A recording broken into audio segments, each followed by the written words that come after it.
I know I'm going to get a lot of flack for this, but I really dislike the opening of Silksong.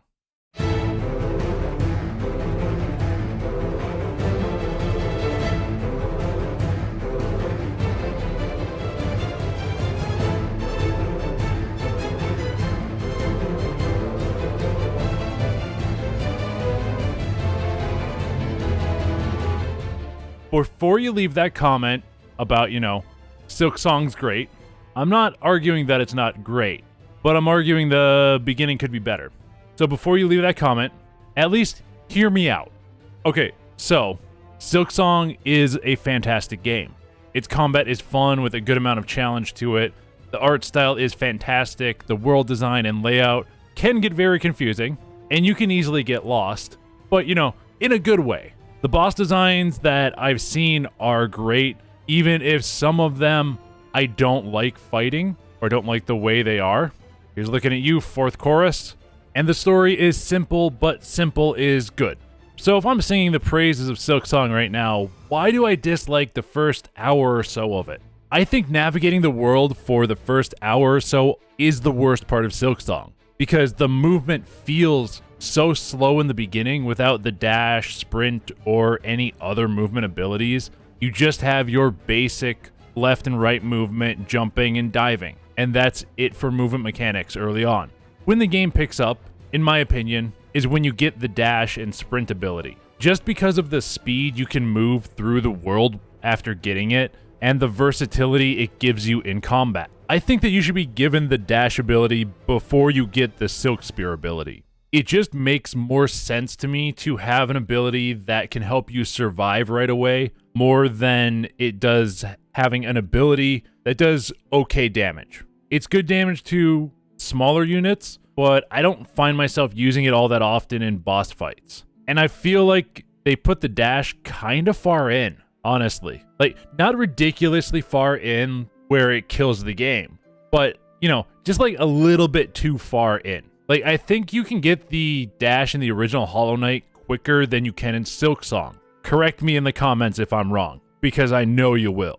But to get the dash, you have to get all the way to the third area and be going into the right section of it to find it. Let's break down how you can get to the dash ability and what you have to go through. This is the path you have to take to even get to the dash ability fairly quickly. Your first obstacle is facing the Moss Mother to get out of the beginning area right away. It's a fairly easy boss with a diving attack that goes along the ground that you have to jump over.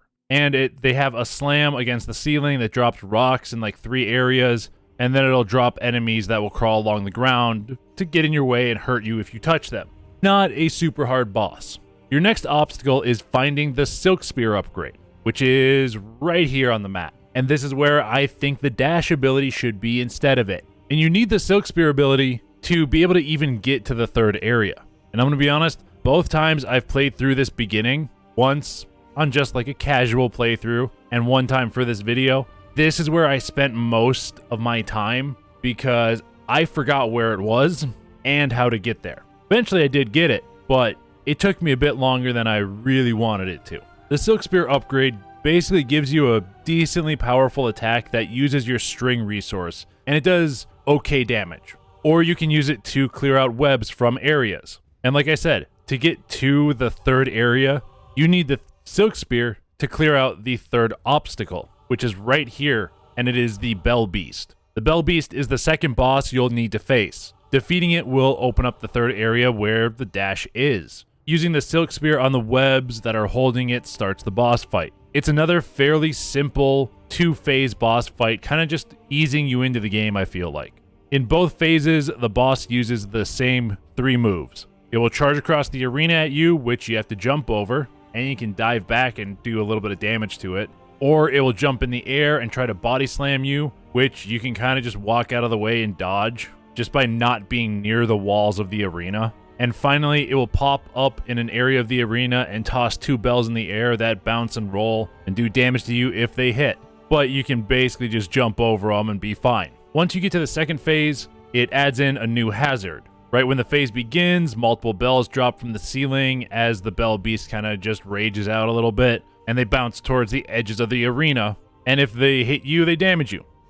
Simple. simple mechanic. Once it's done raging, it's basically the same fight as the first phase, but with every body slam and bell toss, a bell will fall from the ceiling and bounce towards you. Like I said, it's a very simple fight.